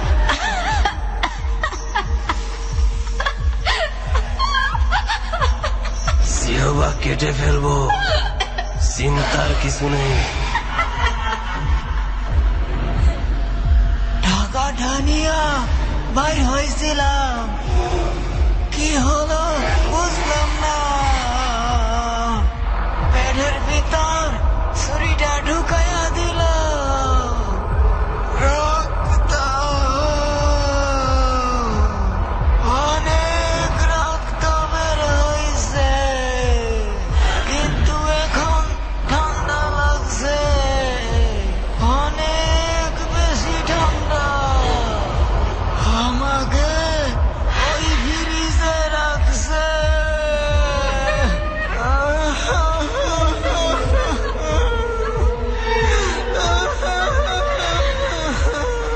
আমি আর কিছু দেখতে চাচ্ছি না।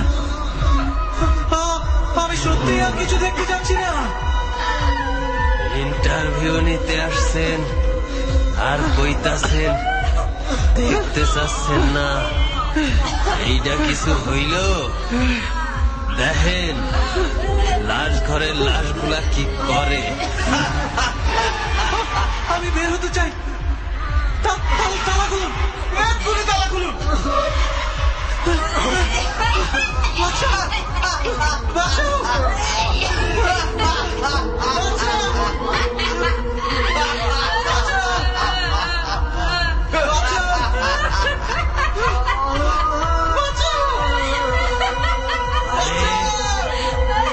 আরে আমার মৃত্যুর কাহিনী তো শুনলেন না, পুরাটা তো বলতেও পারবো না, সকাল হয়ে যাবে। দাঁড়ান, আসেন, আমার লাশটা দেখায়। ওনার লাশটা তো দেখেননি, আমার লাশটা ওই কোনায় রাখা। মানে আপনি মৃত? মর্গে তো মরা মানুষই থাকে, তবে আমিও ডোমা ছিলাম, অনেক লাশ কাটছি, অনেক ঘটনা ঘটছে। এখন আমার লাশ কেউ কাটবো। গতকাল লাশ লাশ নিয়ে ঝামেলা করে আমাকে মাইরা ফেলছে, আমাকে মাইরা ফেলছে। কি হচ্ছে? কিছুই তো বুঝতে পারছি না। মরা কান্না হচ্ছে, মরা কান্না। আমি বের হবো, প্লিজ, আমি বের হবো, প্লিজ। বের হবো।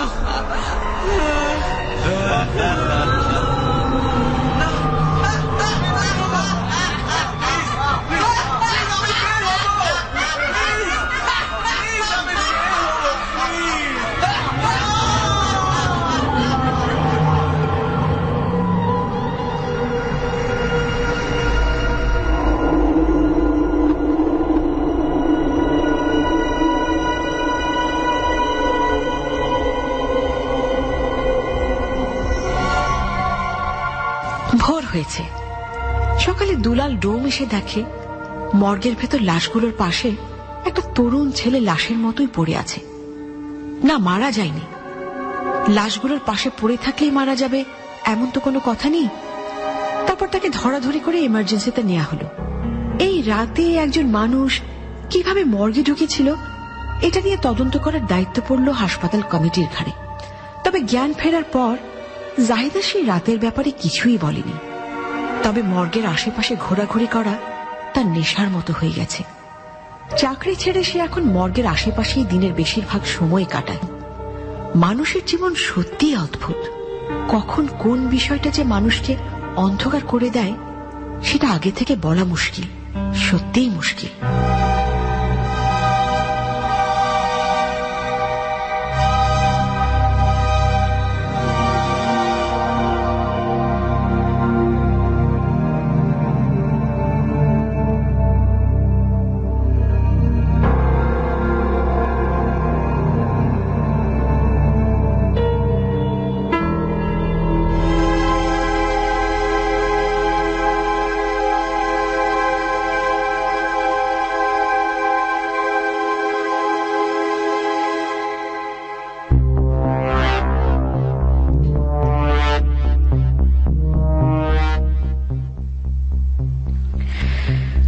শেষ হয়ে গেল আজকে কুয়াশার কাহিনী। আজকের কাহিনীর নাম মর্গ।